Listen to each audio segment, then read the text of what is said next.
Hi students, today we're doing 9.9 independence of path. So in the previous section, we showed how to find the work done on an object when an object is moved from one position to another position. But if you remember in the previous section, we have to determine the path that we take, right? So it depends on the path, you will get a certain work done on moving the object. Today, it's true, we have learned from the previous section that if I change the path, so I don't expect that the work done in moving an object will be the same, isn't it? Like if I want to send something from here to Toronto, if I want to go straight on, the highway, would it be the same if I take some other, minor roads? Of course not. So what happens is that if you change the path, will that change the work done in moving the object from one place to another? Of course it does. But we're going to learn today that this is not always true. This is not always true. Sometimes delivering an object from here to Toronto has nothing to do with the path that you take. All right? So this is how it goes. Moving an object from one position to another position, if you change the path usually in the previous section, definitely the work put on moving this object changes. Correct. But there are some cases and situations that when you move an object from one place to another, no matter what path you take, it's always going to be the same work done. How is that? When is this happening? This is what we're going to learn in this section. This is why it's called independence of the path. To start this one, remember, every time you want to find the work done, the work is the force times the distance, displacement, right? And we call it FDR. F here is the force, which is the vector field. This is the force. We call this force function, which is P of xyi plus Q of xyj, this is in two-dimensional space. We call it conservative if and only if the partial derivative of P with respect to x is equal to the partial derivative of Q with respect, with P with respect to y is equal to Q with respect to x. All right. If this condition is satisfied, we call the force function or the vector field function conservative. So let's take these examples. Look at this function here. This is our force function. It's yji plus xj. The theorem says, go ahead. This, of course, this is P now. So P is y and Q is x. Now we're going to differentiate P partial with respect to y. What's the derivative of y? It's 1. Nice. Let's go to Q. We have to differentiate Q partially with respect to x. What's the derivative of x? Also 1. So you notice that they are the same. So that means this force function is conservative. Let's look at this one. This one is our P. Here it is. And this is our Q. We're going to differentiate P partially with respect to y. Now let's look at x squared. What's the derivative of x squared with respect to y? Remember, when you differentiate with respect to y, x is a constant. So there is nothing but x, which is a constant, so the derivative is 0. Let's go to this next term, minus 2y cubed. What's the derivative of y cubed? 3y squared, and there is already 2, so this is minus 6y squared. So this is dp over dy. We got the answer. Now let's look at dq over dx, guys. What's the derivative of x? 1. Here it is. What's the derivative of 5y with respect to x? It's a 0 because we're differentiating with respect to x, so y is a constant. So what's the final result? The derivative is going to be 1 plus 0, which is 1. There you are. We notice that these two guys are not equal. So this function, or this vector field, or this force function is not conservative. All right, now, if it happened that the vector field f, which is the force function, in 2 or 3 dimensional space is conservative, then f can be written as the gradient of some scalar function phi. That is, our force function can be written like this. You know what's the gradient of phi?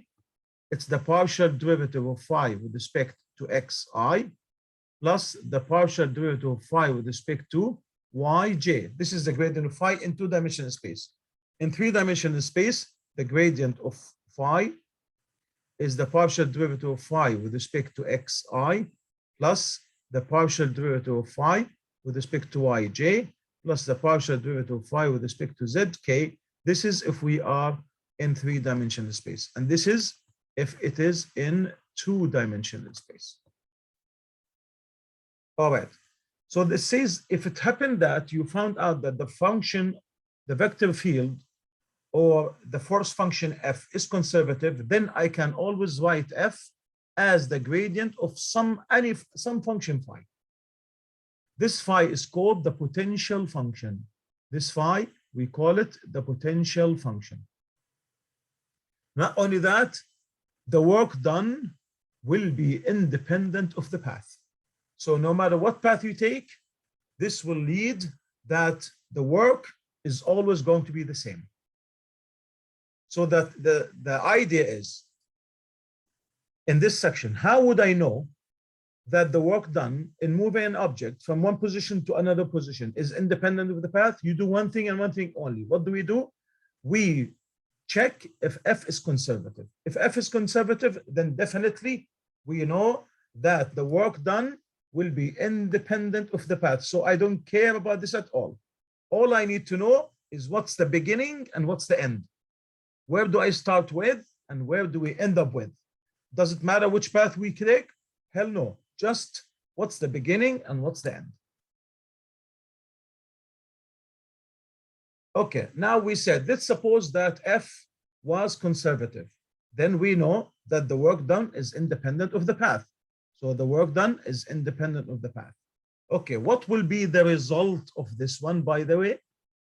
You don't have to do anything that we did in the previous section.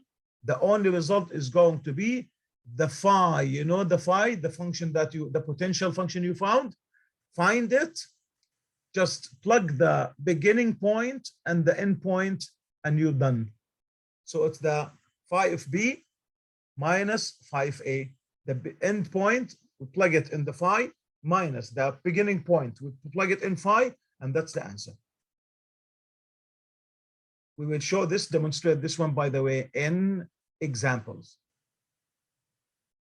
Now, to start this, before we start this, the path that you're going to take, it doesn't matter what path you take, as long as this path is connected in, is lying in a connected region. What's a connected region?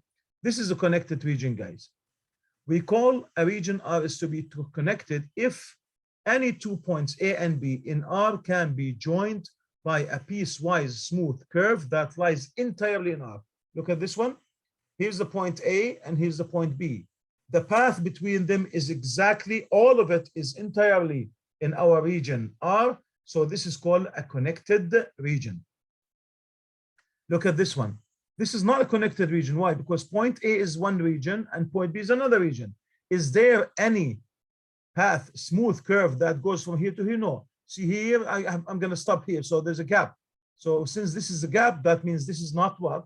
This is not a smooth curve. And if the curve is not smooth, then you cannot use any technique you do in this section. We always have to make sure that that path is smooth and it's connected in a connected region. This is not connected. This is not simply connected, actually, or let's call it not really connected, because what happened is that here we have gaps. We have holes here. If the region has holes, then that means it is called simply connected, and we cannot use this one in this section. These two cannot be used. In order to use the independence of the path in this section, the first thing we have to make sure that the curve or the path we are taking is within what? Within a connected region. It doesn't matter if it's open or closed, but it's better to be what? Open region. As long as if it's an open region, means there are no borders, goes to infinity, or a region like R square region, R cube region, those are, you know, R cube is the space, 3-dimensional space, it's open space, right? So this is open region. And in this, and also the XY, you know, the XY is a plane, the plane is open. And if the path is going to be within these two regions, then that means we can apply independence of the path. So it's important that our path is connected. We know we don't care about the path, but you have to make sure that already the path is connected if you're going to take any path, because any path you take at the end is going to end up with the same work done, by the way. This is just not big deal because always I'm going to give you path that I'm going to give you a function to find the work done on a connected region, always. All right. So let's go to the theorem, the summary of this. Suppose that F is a vector field, which is a force function in an open connected region. Then we say that the work done, this is the work done, is independent of the path C if and only F is conservative. If the force function is conservative, that's it. It's independent of the path. And by the way, if it happened that we are doing our work on a connected region, okay, this one is independent of the path if and only if the work done is 0 for every closed path C in R. So if it happened that the path is closed, and we don't know, by the way, so if you have to take a closed path, go and come back again, then you're always going to get what? A 0. If you get a 0, then no matter what path you take, it's going to be independent of that path. All right. So but we rarely use this one. So if it happens, because actually we don't know if the work is going to be 0. So you have to first determine whether your function, force function or vector field function is conservative. If it's conservative, that's it. It's independent of the path, and you can find the work done without knowing what the path is. All right. Now, also we said that if the force function is conservative, then we know that F can be written as what? As the gradient of any potential function phi. The question is, what is phi? And how do we find phi? Now I'm going to show you this. I will show you exactly the strategy for finding phi, and step by step we will solve it. So what's going to happen, guys, in this section? Let me explain to you what are we going to do. First, you'll be asked, is the work done independent of the path? So first we are going to check if the work is independent of the path. How is that? That means we're going to show that F is what? Is conservative. That's the first thing. You need to show that this force function is conservative. Let's suppose that we find it's conservative. Then we will find the potential function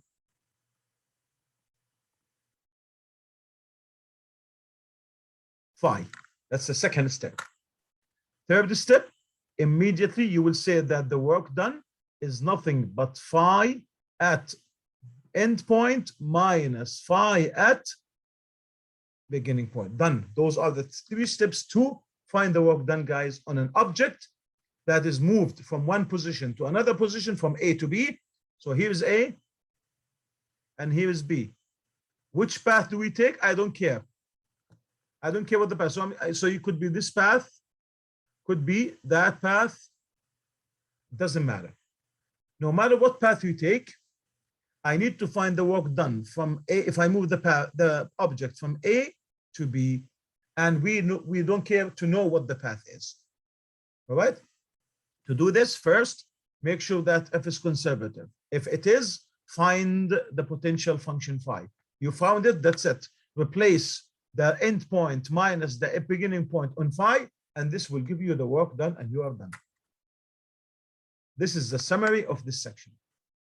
So let's demonstrate this one in this example, guys.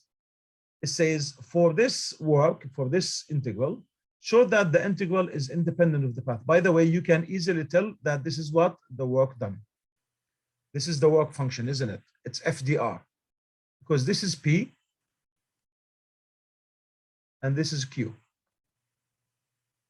Now, notice here, he did not put, usually in the previous section, what do we write? We write, find, for example, something here over C, where C is so and so. It's a path that goes this way or that way, right? This is something we did in the previous section. In this section, I'm not going to give you the path, because in this section, everything is independent of the path. All I need to know, all I have to give you is what's the first point and what's the end point. Look at this here. We are in two-dimensional space. We're going to move an object from the point 1, 1. Here is 1, and here is 1 from here to what? To 2, 4.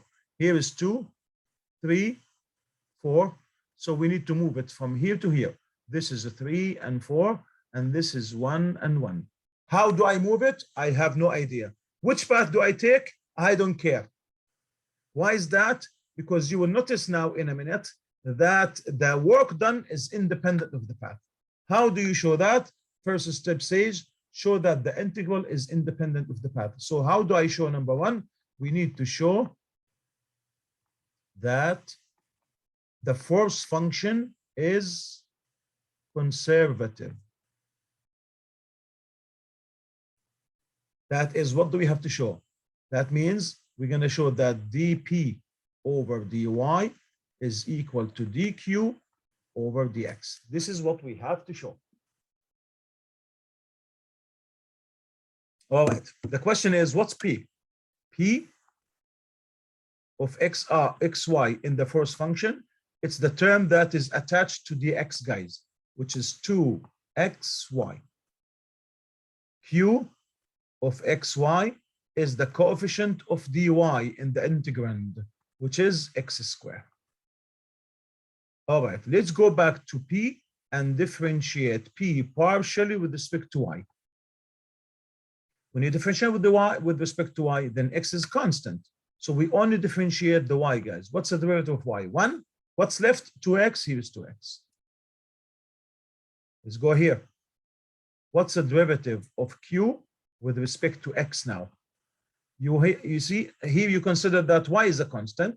Okay, so we only differentiate only for x. What's the derivative of x squared? It's 2x. What do I notice from these two guys? They are equal. Since dp over dy is equal dq over dx, that means f is conservative. That's it. So we got a conservative function. Therefore, what do we say? So the integral is independent of the path. And that's the answer of part 1. Now let's go to part 2. Part 2 says what? Find the potential function phi. I need to find phi, guys. Okay, how do we find phi? What did we say? Now we say, since we already found that f is conservative, what does that mean? That means there exists a potential function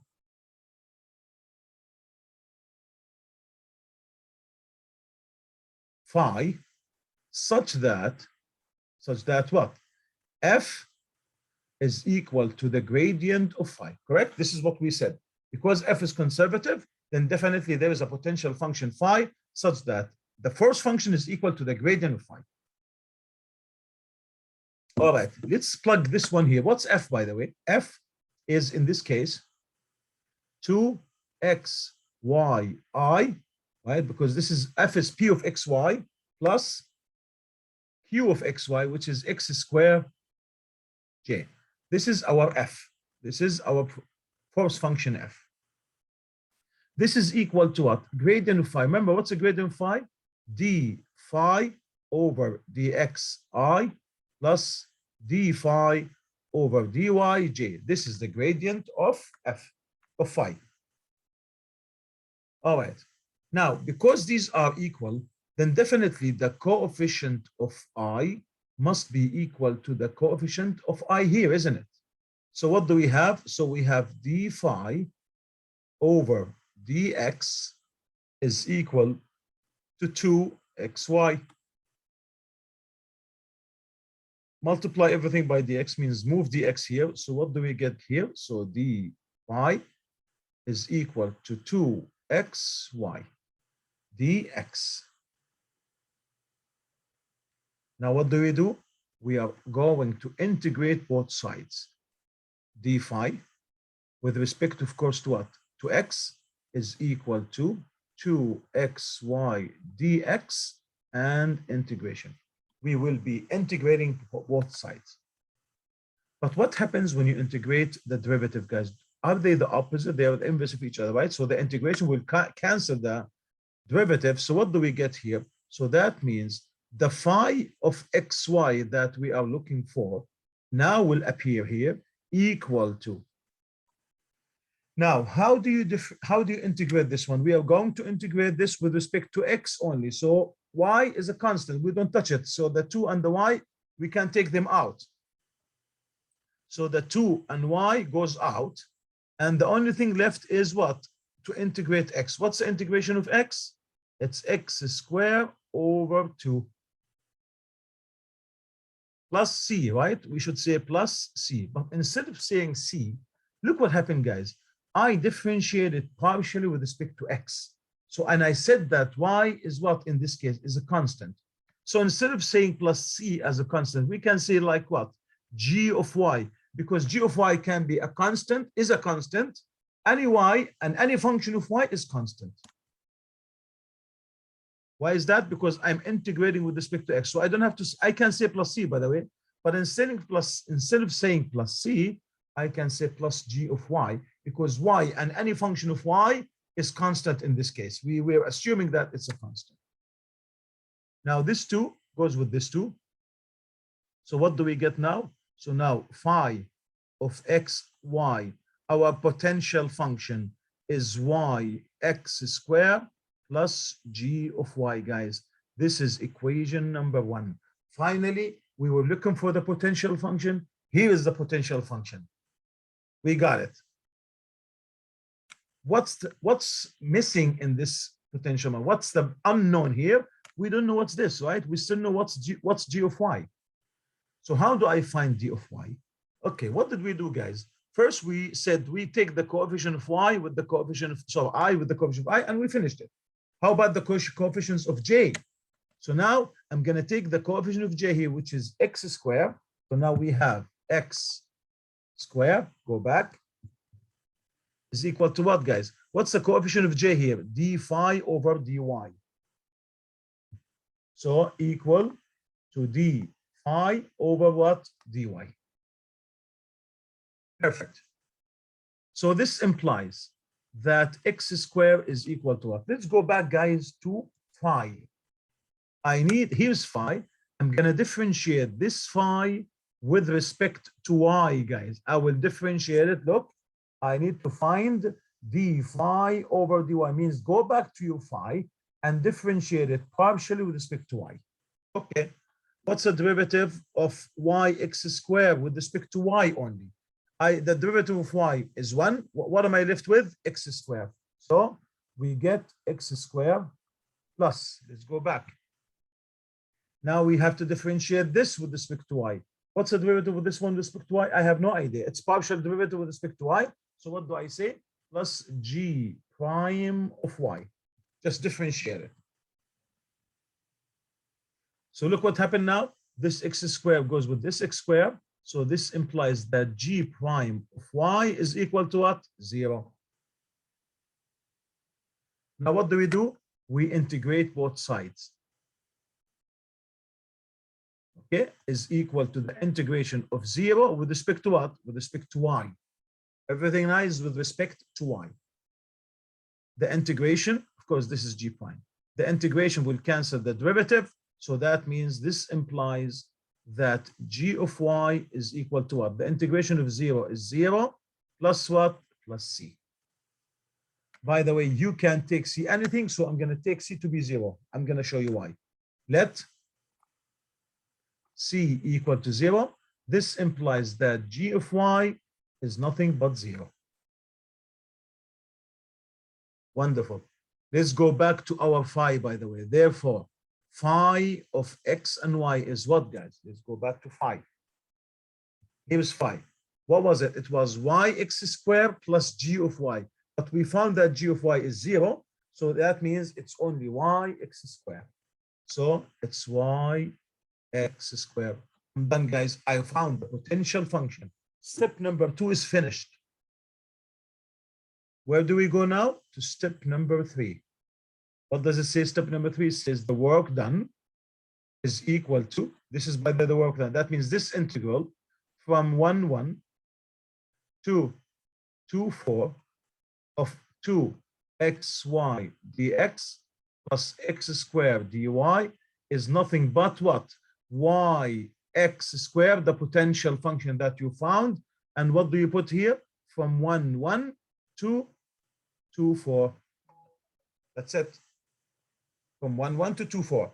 And what do? We plug 2, 4 first. So that means I'm going to replace y with 4 and x with 2.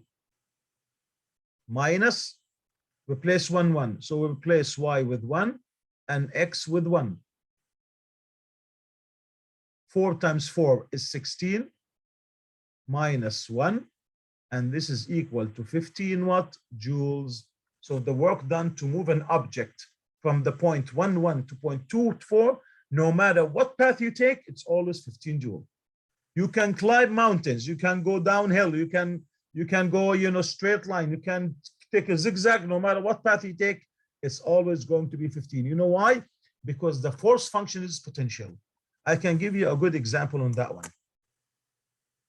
When players in a marathon, they go like, if the marathon is like, let's say, 10 kilometers, okay? How would they start the marathon actually? They start with the what? Slowly, right? So what happened here? The force is what? They're conservative at the beginning, isn't it? So they are conservative, and they keep on conservative. They go up together, they walk together, and then in the last maybe 1 kilometer, they jump high. What happens? They go very fast, and then whoever beats at the end beats. So what happened? If they started, fast from the beginning, do you think they can finish the 10 kilometers? I don't think so. So they maintain the force at the beginning, and they put it at the end, and no matter what, they will finish now the task, and they will reach to the other point. So how can they do that? By making sure that they were conservative in their force. You see, this is, I think, a good example for knowing why do we have that the work done is independent of the path, because the force function is conservative, can always adjust, okay, so that we can always deliver. All righty, let's take another example. Same idea now. So part number 1 says show that this is conservative. So what do we do, guys? Here, the coefficient of x is our p of xy, which is 5x plus 4y. Q is the other function, which is 4x minus 8y cubed. Let's see if this function is conservative, this force function. So we differentiate p partially with respect to y. What's the derivative of 5x with respect to y? We know it's a 0. Plus, what's the derivative of 4y with respect to y? It's 4. So the answer is 4. Now let's go dq over dx. What's the derivative of 4x with respect to x? It's a 4. Minus, what's the derivative of 8y cubed with respect to x? There is no x at all. All are constants, so 0. And the answer is 4. We notice that they are equal. So that means f is conservative. And when f is conservative, what does that mean? That means the integral is independent of the path. And part 1 is finished. Now let's go to part 2. What do we have? What do we say? We say since f is conservative, this implies that there is a potential function which is phi of x and y, such that the force function is equal to the gradient of phi. All right, this is the meaning of being conservative. All right, what's the force function now? The force function is 5x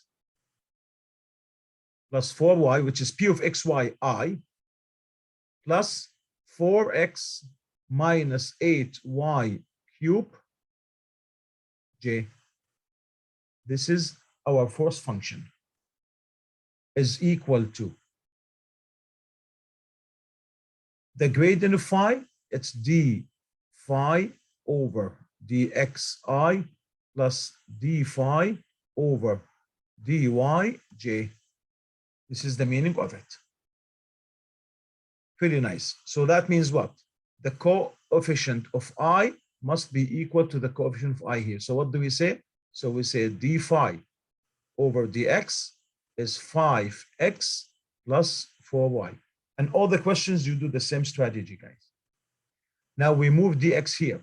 So that means d5 by itself is 5x plus 4y, all of that dx. Now what do? We impose here the integral. So we impose the integral into both sides. So what will happen when you integrate, guys? Let's go back to the answer. So this implies the integration will cancel the derivative. So now I have phi of xy equal to. Don't forget, you're going to integrate partially with respect to x. So y is constant. All right. What's the integration of x? It's x squared over 2. So this is 5x squared over 2. Plus 4y is constant. We don't touch it. What's the integration of dx? We know it's x, isn't it? Plus what now? Plus c. But instead of c, what do we say?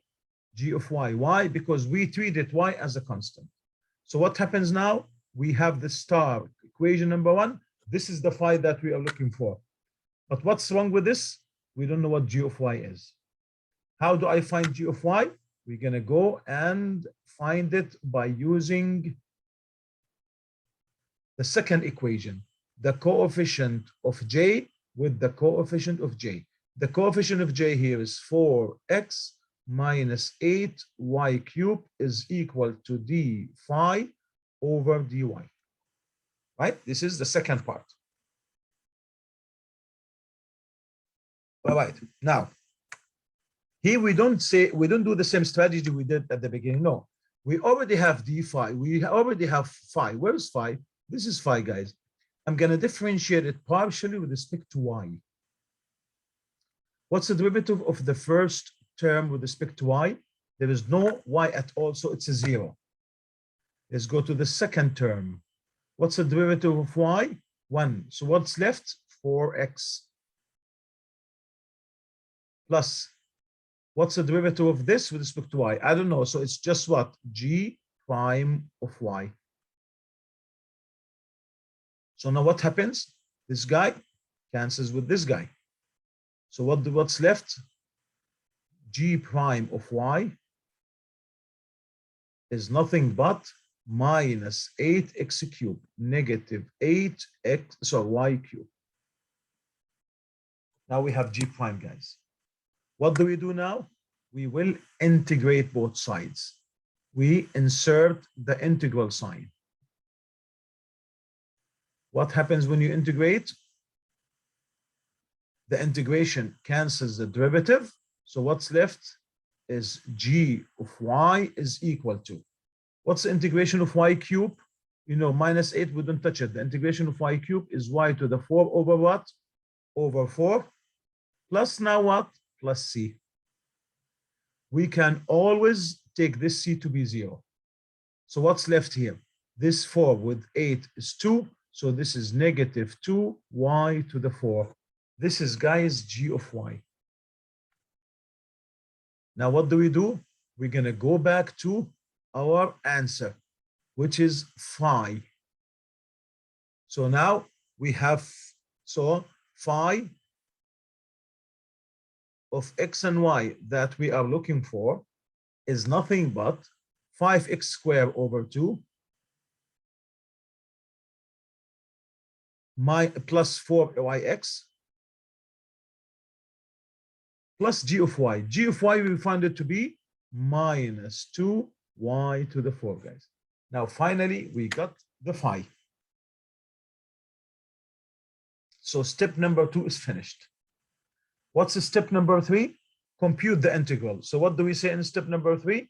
We say, therefore, step number 3, the integration from -1, 1 to 0, 0 of 5x plus 4y dx plus 4x minus 8y cubed dy is nothing but the phi that you just found, 5 over 2x squared plus 4yx minus 2y to the 4 from -1, 1 to 0 and 0. Now, let's plug the 0, guys. You know, when you put 0 for x and y, what do you get? Nothing but big juicy 0, isn't it? Then minus, open the bracket now. So I finished plugging the zeros on the top to x and y. Everything's going to be 0, so 0. Minus what now? Let's plug the minus 1 and 1. So x is minus 1 and y is 1. So what do we say? 5 over 2 times minus 1 squared plus 4 times y, which is 1, times x, which is -1, minus 2 times 1 to the power 4. And this is equal to minus 1 squared is positive, so this is minus 5 over 2. This is -4, and there's a minus, becomes plus 4. And then the 1 square is 1, minus 2 multiplied by minus becomes plus 2. So 6 times 2 is 12. 12 minus 5 is 7 over 2. So the final answer is 7 over 2. This is in joules. That's the final answer. This is the work done on this potential function.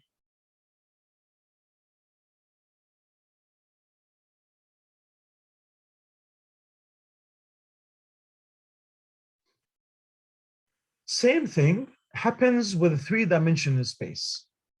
Also, if you are moving an object, instead of moving the object on the XY plane now, which is on the ground, how about if we're delivering something in the space from this position to this position, and we are taking the space now, three-dimensional space. What will be the work done in delivering something from this space to this space? How do you do this one? First of all, to be independent of the path, same thing, f has to be conservative. Okay, but what's f here, by the way? F here is, look at this, it's pi plus qj plus rk. Now, in order for this force function in three-dimensional space to be conservative, what should we have? dp over dy, differentiate p with respect to y, must be equal dq with respect to x. That's number one. Number two, you have to show that now differentiating the p, the first, with respect to z is equal to the derivative of r with respect to x. This is number two. Number three, dq with respect to z is equal dr with respect to y, and this is equation number three. If all of those are correct, then the function is conservative. And if the function is conservative, then there is a potential function. I will show you how to find it. And if it's, and once you find it, then the integration is going to be what? The potential function sub the top minus the bottom, and you're done. Here's an example. So we're gonna here demonstrate two examples on that part. Show that the integral is independent of the path. So we're gonna work with number one. How do we show that? We have to show that f is conservative. How do you show that? We have to show that dp over dy is equal to dq. Okay, before we do that, I don't have to write those down. So I prefer to do the following, guys. Sorry.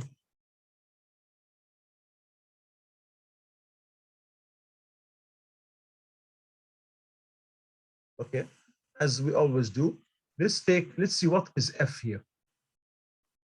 What's our function? It's f of x, y, and z. What is it? This is p, by the way. So it's y plus yz, I plus x plus 3z cube plus xz, j plus the last one here is 9yz square plus xy minus 1j. This is our force function. This is the one that we have to show that it is conservative. How would I show that this is conservative? Simply, that part, by the way, here, let me point out that this one is our P of XYZ. This is Q of XYZ. And this one, we call it R of XYZ. To show that F is conservative, first, differentiate P partially with respect to Y. Same thing as in the previous one. All right, what's the derivative of Y, guys? 1. What's the derivative of this with respect to Y? The derivative of Y is 1, and you're left with Z, so it's 1 plus Z. Nice. Now what do? We differentiate Q with respect to X and see what we get. Let's go to Q. Differentiate with respect to X. What's the derivative of X? It's 1 plus. What's the derivative of this with respect to X? There is no X at all, so this is 0. Plus, what's the derivative of this with respect to X? The derivative of X is 1. What am I left with? Z. So the answer is also 1 plus Z. So what do we have here, guys? We have that dP over dy is equal to dq over dx, and this is the first one is satisfied. Now, what's next? We're going to take dp again, but now with respect to z, go to the last one, is equal to dr with respect to x. We have to show this is number 2. Sorry. Here it is. The second one is dp over dz is equal to dr over dx. All right, let's go back to p, guys, and differentiate it with respect to z. What's the derivative of y with respect to z? It's a 0. Okay, so let me remove this.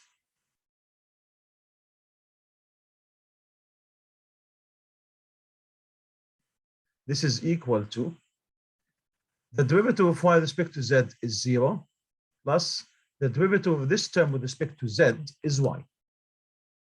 So the answer is y. Now let's find dr over dx. Let's go to the last term and differentiate with respect to x. Notice here there is no x whatsoever, so it's a 0.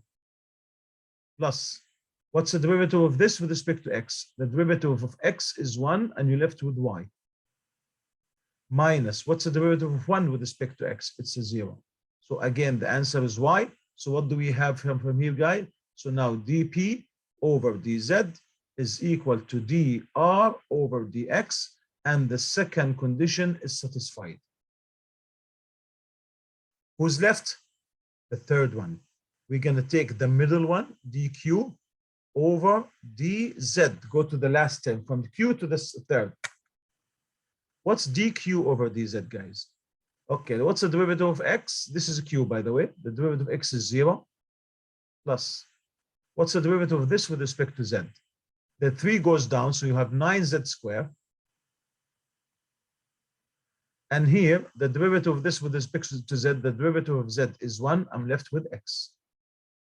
So the answer is 9z squared plus x. This is dq over dz. Now, what do we take, guys? dr over dy. The last condition, you go to the last and differentiate with respect to 1. All right. What's the derivative of this term with respect to y? We have only y. The derivative of y is 1. You're left with 9z squared.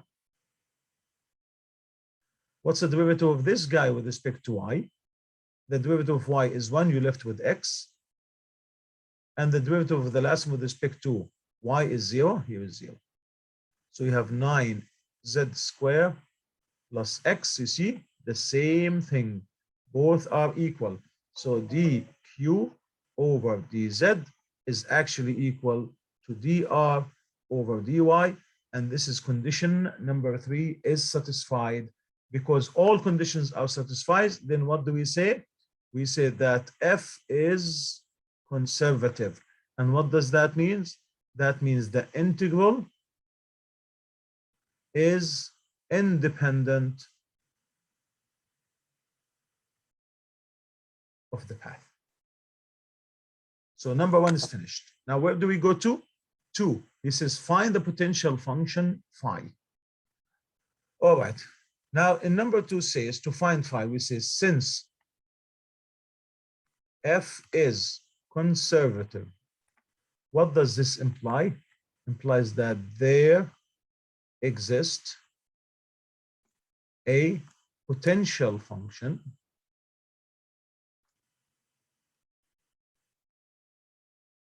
phi such that f is equal to the gradient of phi.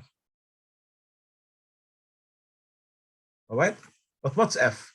Remember, I just wrote it down. So that means y plus yz I plus x, let's put this between 2 brackets, x plus 3z cube plus xz j plus 9y z square plus xy minus 1k is equal to the gradient phi. What's the gradient phi now? It's d phi with respect to xi plus d phi with respect to z j plus d phi with respect, so this is the y j with respect to z k. This is exactly what we have. So now we have 3 things to deal with. So now we know they are equal. What does that mean? Same thing. The coefficient of x must be equal to the coefficient of x. So, sorry, the coefficient of I. So here, I'm going to take the blue one. So that means d phi over dx, this coefficient, is equal to this coefficient, which is y plus yz. What do we do now? We bring dx here as usual. This is only happening in the first one. Only the first one you move dx. So d phi is equal to y plus yz dx. Now what do we do here? We are going to impose the integral sign. Insert the integral sign. What do we get in this case? So this is equal. So this implies we know that integral cancels the derivative. So now phi of xyz is created. Now we have the phi. Now what do? We integrate with respect to x, guys. Y stays, it's a constant. What's the integration of dx? It's x. You know that integration cancels the derivative. How about here? Same thing. This is yz constant. We don't touch it. What's the integration again with what's left is 1 dx. The integration of that is again x. Plus what now? Now look what happened here. In this case, I integrated with respect to x. So y and z are constant. So instead of saying plus c, we say what? Plus g of y and z. Remember in 2-dimensional, we say plus g of y because y is only constant. But now here, y and z are constants. So guess what now, guys? We have the phi. And this is our equation that we are going to finish. All I have to do is to find this ugly g. How do we do that? Man, we're still rich. We have a lot of conditions. So we're going to go to the other condition, which says the coefficient of j must be equal to the coefficient of j. That means x plus 3z cube plus xz is equal to d phi over dy. Got it? This is what it means. But where do you get this one from? You get it from here. You go back to phi and you differentiate it partially with respect to y. All right, guys, what's the derivative of this with respect to y? The derivative of y is 1, it's gone, I'm left with x. Plus, what's the derivative of this term with respect to y? Same thing, y is gone, the derivative of y is 1, I'm left with zx. Plus what? G prime of y and z. That means I'm differentiating now g with respect to y only. So look what happens. X goes with x, zx goes with zx. What's left? So that means g prime of xy is nothing but 3z square cube. 3z cube. That's g prime of xy, guys. Now what do? We impose the integral. So now we are going to integrate. Integrate with respect to what, guys? With respect to y.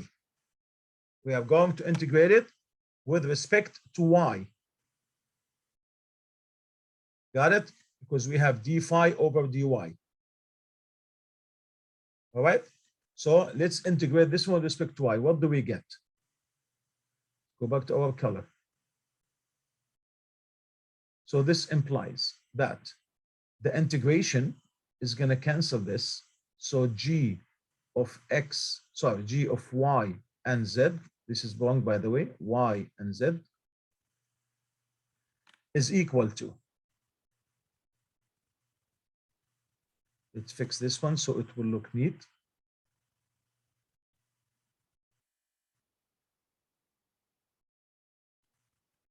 Y and z, y and z is equal to.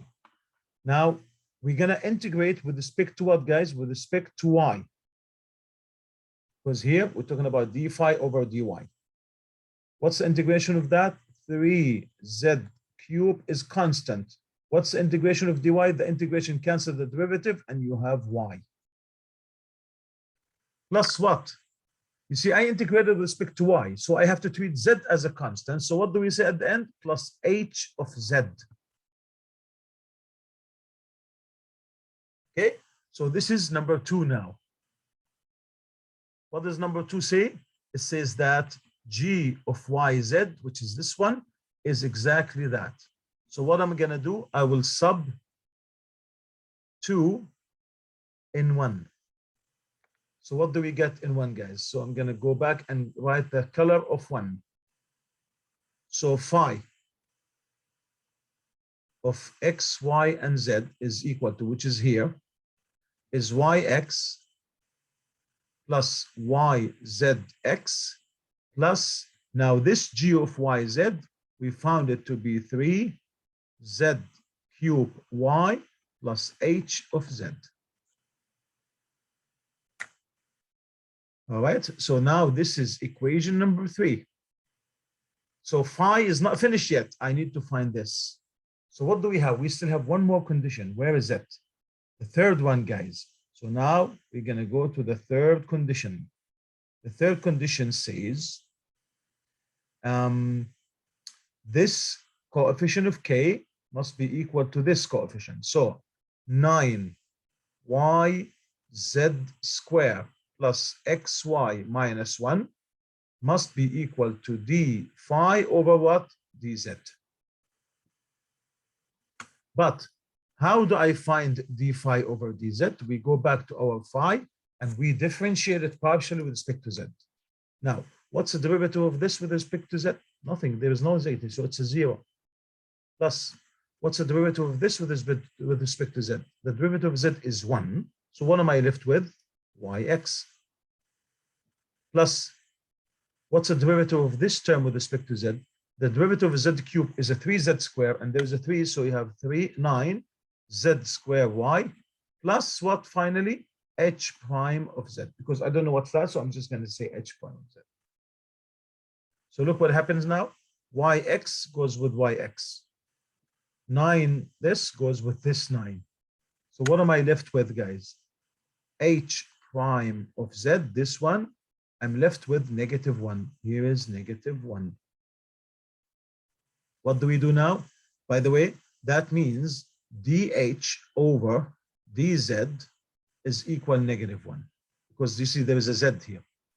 Move dz here, so dh is equal to minus dz. Integrate both sides. The integration of dh is what? Is h. So that means h of z is, the integration of this is minus z. Plus what? Now we can say plus c. We can take this c to be 0. So that means h of z is nothing but -z. This is now equation number 4. What do? We sub 4 in 3. This implies, now 3 is in blue. Let's keep it blue. Phi of x, y, and z is equal to yx plus xyz. This one can be written as xyz plus 3yz cube, this one, plus h of z. What's h of z? Is minus z. This is, guys, our phi. Do we have space in the next one? No. So now what do we say? So our result, so the integration from 1, 1, 1, 2, 2, 1, and 4. See the question here? This is our question. I don't have to write it down. I don't have to write all of this, okay? So the integration of all of that is what? The function, the phi, which is yx plus xyz plus 3yz cube minus z, and this is from 1, 1, 1 to 2, 1, and 4. What do we do now? We start with plugging the top one. All right, so I'm going to put it here. So this is equal to, if you put 2 and 4, x is 2 and y is 1. So y is 1 and x is 2, plus x is 2, y is 1, and z is 4, plus 3 times y. What's y? Y is 1 times z. What's z? It's 4 cube minus z, which is 4. Now what do we say? Minus. Now we plug 1, 1, all of them. So this is minus 1 times 1 plus 1 times 1 times 1 plus 3 times 1 times 1 cube minus 1. And we close. If you do all this multiplication and simplify, you get 194. That's the answer for this question, guys. This is the work done on this object. Do we have the path? No. Do we care? No, because it was conservative. So the work done is independent of the path.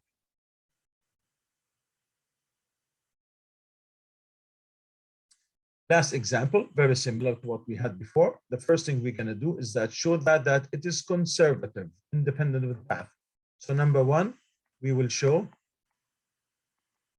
that f is conservative. How?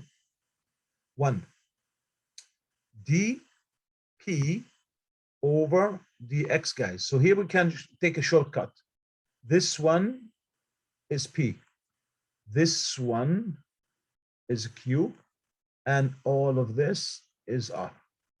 So what's dp over dx? All right, the derivative of x is 1. So what am I left with? 2. Sorry, dp over dy. My apology. The first condition says dp over dy.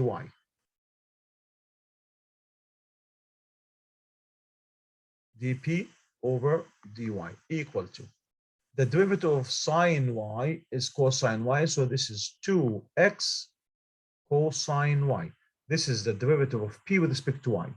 Now we go to q and we differentiate it with respect to x.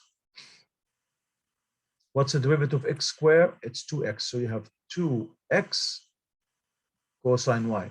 Look at the magic. They are equal. Now what do? Second one. We take d p with respect to z. We differentiate p now with respect to z. Okay, well, here there is no z whatsoever, so it's a 0. How about here? The derivative of e to the 3z is e to the 3z times the derivative of the power, which is a 3.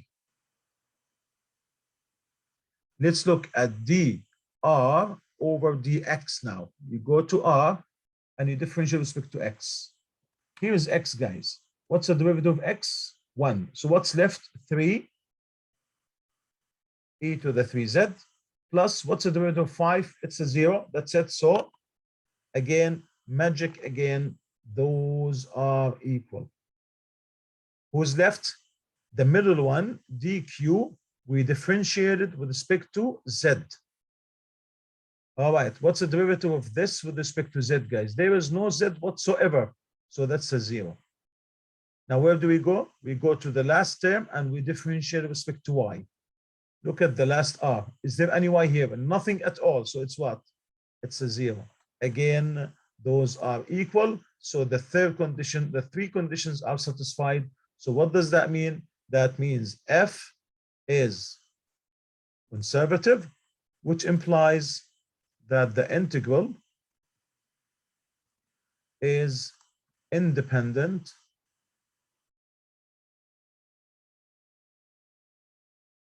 of the path.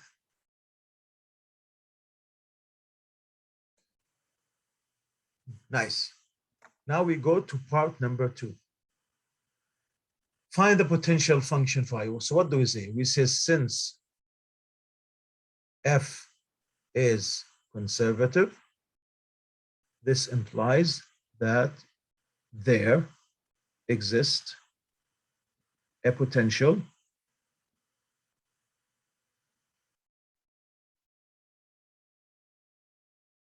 function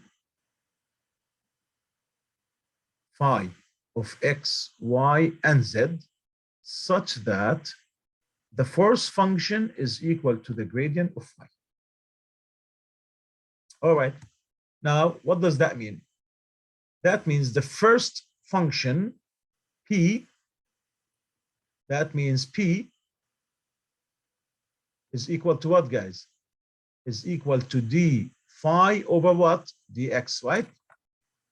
Like in the previous one. So what does that mean, guys? That means 2x sine y plus e to the 3z is equal to d phi over what? dx.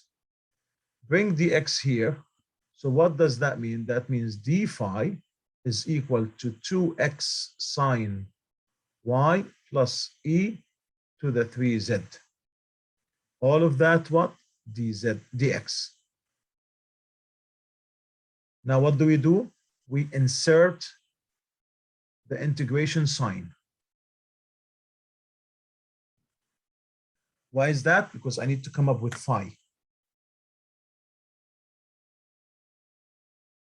So this implies that phi of x, y, and z, y phi, because the integration is going to cancel the derivative. So I'm left with phi of x, y, z is equal to. Now let's integrate with respect to x, guys. What's the derivative of this x? It's x squared over 2, and there is a 2. The 2 cancels the 2, so you have x squared sine y plus. Here, this is all constant. We just write it down. E to the 3z. It's a constant.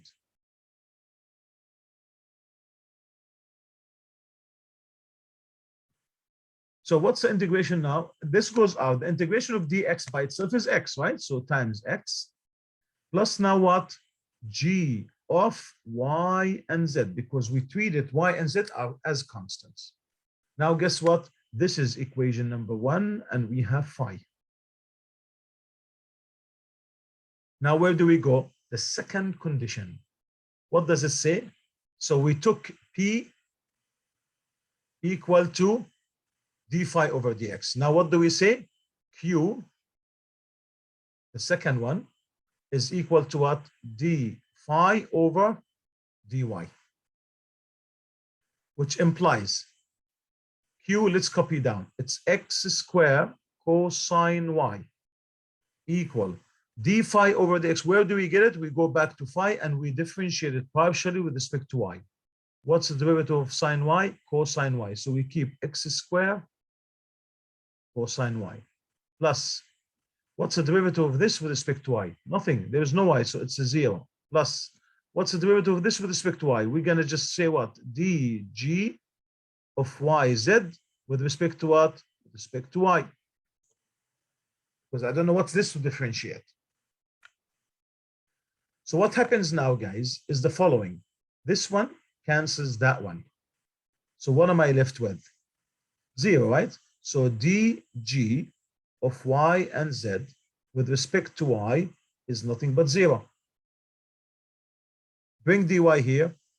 So dg of yz is equal to 0 dy. Integrate both sides. So this implies that g of y and z is equal to what? The integration of 0, is 0 plus what now? Plus h of z, because here I integrated with respect to y, so I have to treat z as a constant. So plus h of z. Alrighty? So what do we have for g of xy? It's only h of z. G of xy is nothing but h of z. So that means we're going to go back and replace it with z. So what do we have? So this implies that phi of x, y, and z is nothing but x squared sine y here plus x e to the 3z plus g of y. G of y is 0, and we left with h of z. This is now equation number 2. Now, what do we have, guys? We have the third one. What does the third one say? It says that according to the condition, that r must be equal to what? To d phi over dz. And r is what? 3x e to the 3z. So 3x, here it is, e to the 3z plus 5 is equal to, let's go back, it's equal to the d phi over dz, right? So it's equal to d phi over dz. But what's d phi over dz? Let's go back to our phi. Here's our phi, guys. This differential with respect to z. What's the derivative of this with respect to z? Nothing. It's a 0. How about this one? Then the derivative of e to the 3z is e to the 3z times the 3. So it's going to be 3x e to the 3z. Go back. What's the derivative of this with respect to z? I have no idea, so I'm going to say h prime of z.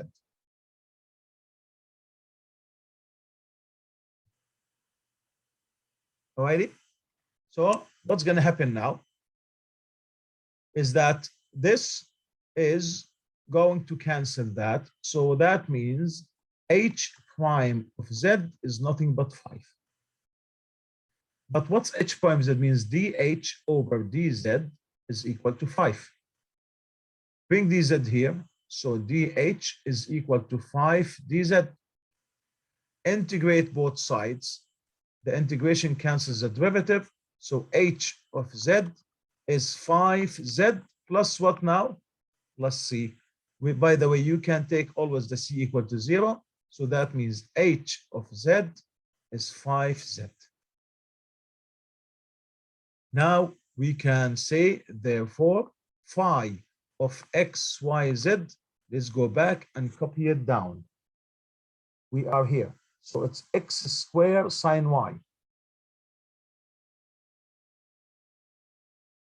plus, let's go back, plus x e to the 3z plus, let's go back, plus h of z. H of z is 5z. There we are. I'm done with 5. With 5. So now part 2 is finished. So where do we go now? Now we go to part 3. Part 3 says then the integration of 1, 0, and 0, and 2 pi over 2, and 1 of all the question, copy it down, equal to what? It's equal to this phi that you found, which is x squared sine y plus x e to the 3z plus 5z, and this is from 1, 0, 0 to 2 pi over 2 and 1. What do we plug first? The top one. So I'm going to replace x with 2. So this is 4 sine y is pi over 2 plus x again is 2. E to the 3, z is 1 plus 5 times z, which is 1, minus. Now what do? We plug the 1, 0, 0. X is 1, 1 square is 1, sine 0, this is y 0, plus x, which is 1, times e to the 3 times 0, plus 5 times 0, because y and z are zeros. Now, sine 90 is 1, so this is 4, plus 2e cubed, plus 5. Sine 0 is 0. This times 0 is 0. E to the 0 is 1. So this is 1. So this is going to be minus 1. So the final answer is 2e cubed. Now what do we have? 4. And 4 is 8. That's the answer, guys, of this question. This is in joules. This is the work done on an object moving from the point 1, 0, 0 to 2 pi over 2, 1, independently of the path. That's it. I hope you guys enjoyed it. Now we're going to go later on and to the next section. So follow me to the next section. What's next is more important. So we're building more and more on the work. Remember, in the previous one, we developed the work formula. In this section, we found the work independently of the path. So what's the surprise in the next section? Let's follow and see what comes in the next section. You guys have a good day. We'll see you in the next section.